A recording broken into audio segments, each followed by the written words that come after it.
Hello, Dave here. Bit of a strange one this, because what I've come to see, I'll show you where I am first. Rotherham. But what I've actually come to see, and I've travelled a long way to see this, believe it or not. If we swing around, there's nothing just outside the station. We have the lovely river there. Or what I'm interested in, we have a look over there.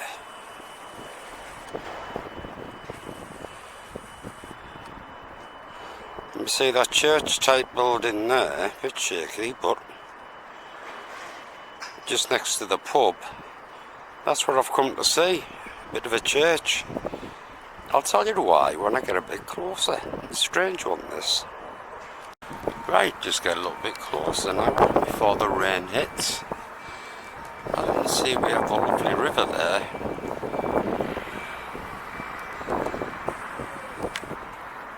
Why would you build a church in the middle of a river? It's being built there, God knows whatever reasons, but as I'll be able to show you in a bit, it is smack bang in the middle of a river.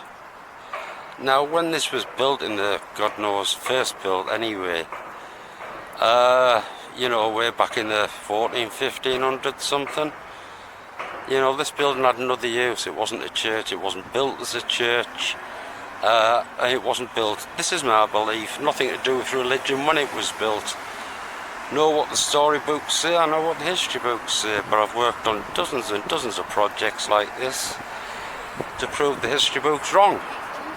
Now, I'm not out to do that today, I'm just out to record it because it's only two in this country that's still left standing, these chapels on bridges, but like I say, I don't really think, I don't think religion was on the mind when they built this place. Anyway, I'll move a bit closer, show you what. As we're just coming across the bridge here, there's a little detour, separate little bridge, so to speak. This is the bridge that the church is on. Now, unfortunately, you can get down to see the bottom half, or should I say people can, the public can't because it's locked off. I've been round and had a look there because I'd like to get, you know, pictures of the bottom. But if I just move back a bit, I'll be able to show you a bit further round. But you can see the arches right away along there. You know, water used to flow underneath there. I know we've got all this modern sort of bit of bridge and, you know, the water's diverted behind us now, but I dare say it still comes up in flood. But you know, you've got to ask the question, why would you build such a thing on a bridge? Not unless it had another use when it was built, which I believe it did. And the thing is with these, it used to be a popular thing, quite a common thing, in towns and cities where bridges would be built with houses or properties, or no, I won't say houses because I don't know what they're used for. But this is still, anyone that follows me videos on churches, still has all its capacitors up the top there. It has all the hallmarks of what we call us conspiracy theorists. You know, it had something to do with the production of power long before the Victorian times. But to understand any of that, you really need to look into history resets and what that's all about. Because when you start and look deeply into these things and these places, you do actually find that there's no conspiracy whatsoever.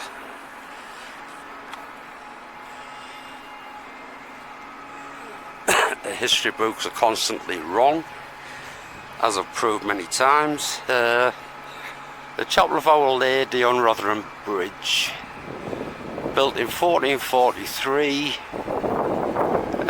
closed in 1547, serves as an almshouse. Yeah, medieval bridge chapel they call it, but I don't really believe it was a chapel at all when it was built.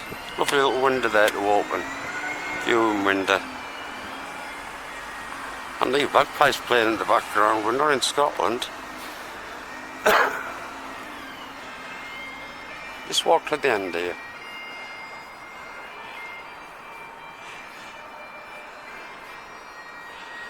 Because what I will be able to do is basically come around the side here, give you a view of the side, and you can see the archways that the water used to flow underneath. You know, we're going back to medieval times, early Tudor times, and that just so happens to be, you know, the time period that me and my friend Lorna work on quite a lot. And I would say there's as much what you see above ground, there'll be at least that below ground. The church might tell you different, it might be completely sealed off, but there's at least half of that building missing. You can also see there an archway.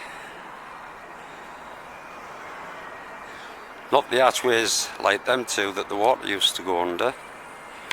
That one there. God knows what that was part of. If I just make sure I'm not stepping in nothing bad while I'm walking backwards.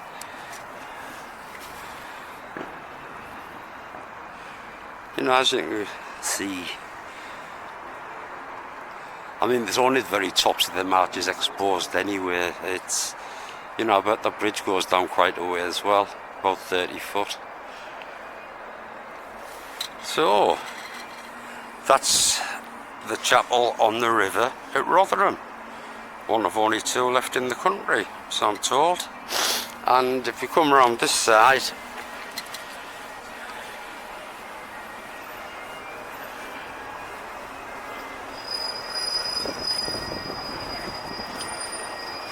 I can understand the council health and safety wise, but there's a lovely little padlock on there that stops me going down there and looking into that lot.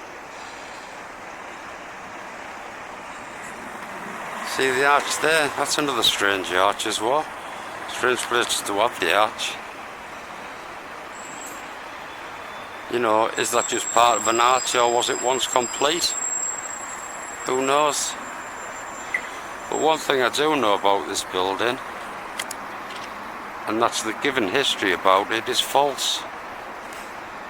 So beautiful, amazing Tudor buildings just behind it.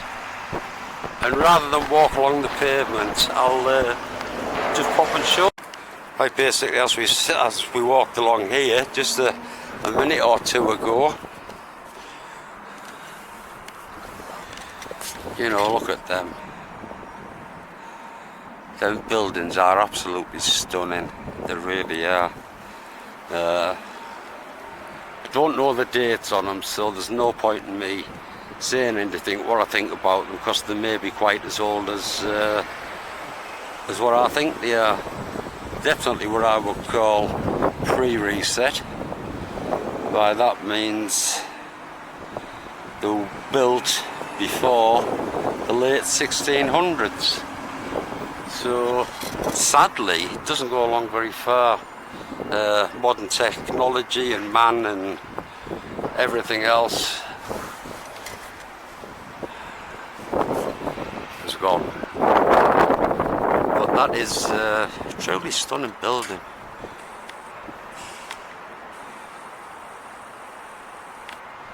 Tiny window there. You know, when you look at that, the foundations of them must be pretty deep.